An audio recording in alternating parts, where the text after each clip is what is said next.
Fêtée plus de 2 mois après l'Aïd el-Fitr, la fête de Tabaski est célébrée chaque année par les fidèles musulmans. Encore appelée l'Aïd el-Kébir, cette fête religieuse rappelle la soumission d'Ibrahim à Dieu lorsque celui-ci lui demande en sacrifice son fils Ismaël. Elle marque également la fin du Hajj. Si cela devait se faire selon les préceptes avant l'avènement, moi qui vous parle, je ne sais pas si je serai encore en vie, puisque chaque papa doit égorger l'aîné de ses enfants.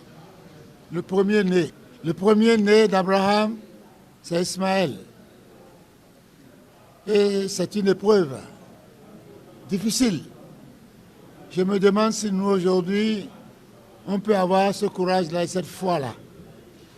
Et avoir le courage d'appeler un enfant de 13 ans ou de 14 ans pour dire, bon, j'ai vu un rêve que je suis en train de t'immoler. C'était le cas. C'était le cas. Et lorsque ce vieillard a dit à son enfant, je suis en train de t'immoler dans mon rêve, l'enfant a dit, si c'est la volonté de Dieu, je ne peux que me soumettre. Lorsque vraiment il a remis encore le couteau, et c'est là ça a coupé, sans savoir qu'entre-temps, on a déjà enlevé Ismaël. Ismaël à côté, on a mis le mouton en place. Et quand il a coupé, si vous ne voulez pas regarder, l'enfant ne me regarde pas. Il était en train de regarder ailleurs. Lorsque ça a coupé maintenant, il dit Alhamdulillah. Et il entend à côté, il est là. C'est pas toi, c'est le mouton.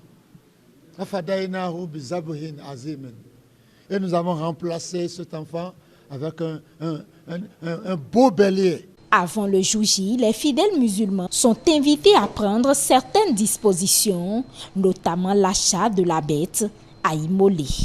Le plan spirituel, depuis la sortie du croissant, il y a des recommandations pour un bon musulman qui aspire à immoler la bête, de ne pas couper ses ongles et raser sa tête. On est obligé de faire du bien comme des Sahara. On peut aussi faire le carême pendant 10 jours. Ou si ne voulait pas faire le jour de Arafat, on peut aussi faire le carême. Parlant de l'achat du mouton, quelles sont les recommandations à cet effet? Il faut un mouton sain, qui n'est pas malade et ni maigre. Des moutons boiteux, des moutons boing, ce n'est pas légiféré par l'islam. Parce qu'il faut donner de bonnes choses à Dieu. Il ne faut pas Dieu, il est notre créateur et il nous a si comblés de bienfaits. Pourquoi lui offrir des choses qui ne sont pas à la taille? Alors, des moutons doivent être des moutons sains, des moutons qui ne sont pas malades. Et des moutons amputés, non, c'est interdit. Des moutons boiteux, c'est interdit. Les moutons qui sont les chèvres doivent être des chèvres qui ont déjà 1 an révolu. Des moutons ordinaires doivent avoir plus de 6 mois. Eux aussi, le bœuf aussi, on peut tuer le bœuf. Mais le bœuf, c'est plus recommandé à 7 personnes. Si une personne veut tuer le bœuf, le mieux pour lui qui tue un petit mouton. Vous voyez, pour ça, c'est pour au moins, ça c'est l'intention même de la tabaski. Le chameau aussi est recommandé. Le bœuf qui a plus de 2 ans, le chameau qui a plus de 4 ans. Comment immoler la bête? Comment se fait le partage? Voici ce que répondent ces leaders religieux. Quand tu as le beau mouton et que tu l'amènes à la maison, attention, n'égorge pas avant l'imam. Celui qui égorge avant l'imam n'a pas de tabaski.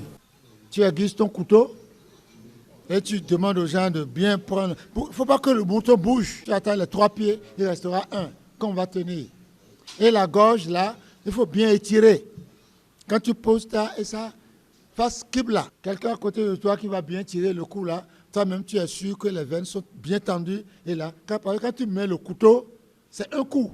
Quand tu mets, ça n'a pas coupé, tu continues à faire souffrir le mouton, tu diminues ta récompense. Et quand tu coupes, tu le laisses, il se relève encore, c'est fini. Tu ne peux plus manger ça. Il faut bien aiguiser le couteau.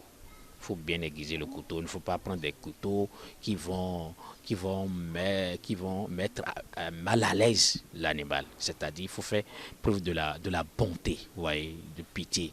Des couteaux qui vont dans un bref délai, qui vont en même temps immoler la bête sans que la bête ne ressent pas beaucoup de... Le partage, c'est en 3. Une partie pour des gens qui ne vont pas te dire merci. Des gens que tu ne connais pas. Et une partie pour les amis.